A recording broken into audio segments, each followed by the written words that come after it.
ಇನ್ನು ಯತ್ನಾಳ್ ಒಡೆತನದ ಸಕ್ಕರೆ ಕಾರ್ಖಾನೆ ಘಟಕ ಈಗ ಬಂದ್ಗೆ ಆದೇಶವನ್ನು ನೀಡಲಾಗಿದೆ.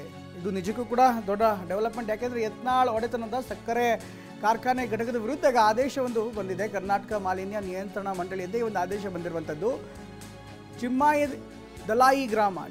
ದಲಾಯಿ ಗ್ರಾಮದ ಸಿದ್ದಶ್ರೀ ಸಕ್ಕರೆ ಕಾರ್ಖಾನೆ ಅವರು ಒಡೆತನದ ಸಕ್ಕರೆ ಕಾರ್ಖಾನೆ ಅಂತ ಹೇಳಲಾಗ್ತಾ ಇದೆ. ಈಗ ಒಂದಿಷ್ಟು ಕಾರಣಗಳನ್ನು ನೀಡಿ, ಬಹುಶಃ ಮಾಲಿನ್ಯದ ಕಾರಣಗಳನ್ನು ನೀಡಿ ಸಕ್ಕರೆ ಕಾರ್ಖಾನೆಯನ್ನು ಬಂದ್ ಮಾಡೋದಕ್ಕೆ ಆದೇಶವನ್ನು ನೀಡಲಾಗಿದೆ.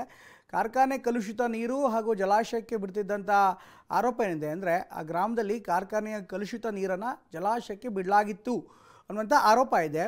ವಿದ್ಯುತ್ ನೀರಿನ ಸಂಪರ್ಕ ಕಡಿತಗೊಳಿಸುವಂತೆ ಕೂಡ ಆದೇಶ ಮಾಡಲಾಗಿದೆ. ಸಂಬಂಧಪಟ್ಟ ಅಧಿಕಾರಿಗಳಿಗೆ ಆದೇಶ ಮಾಡಿರುವಂಥ KSPCB ಅಧಿಕಾರಿಗಳು ಈಗ ತನಿಖೆ ಬಳಿಕ ಎಥೆನಾಲ್ ಘಟಕ ಬಂದ್ಗೆ ಆದೇಶವನ್ನು ಮಾಡಿದ್ದಾರೆ. ನಲ್ಲಿ ಯತ್ನಾಳ್ ಅವರ ಒಡೆತನದ ಈಗ ಸಿದ್ದಶ್ರೀ ಕಾರ್ಖಾನೆ ಏನಿದೆ ಅದಕ್ಕೆ ಸಂಕಷ್ಟ ಎದುರಾಗಿದೆ.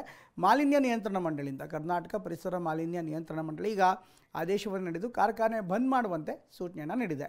ಇಲ್ಲಿ ಆರೋಪ ಇರುವಂಥದ್ದು ಅಂದರೆ, ಅವರ ಫ್ಯಾಕ್ಟ್ರಿಯಿಂದ ಹೊರಗೋಗ್ತಾ ಇದ್ದಂಥ ನೀರೇನಿತ್ತು ಆ ನೀರು ಕಲುಷಿತ ನೀರಾಗಿತ್ತು. ಆ ಕಲುಷಿತ ನೀರನ್ನು ಜಲಾಶಯಕ್ಕೆ ಬಿಡಲಾಗಿತ್ತು ಅನ್ನುವಂಥದ್ದು ಆರೋಪ.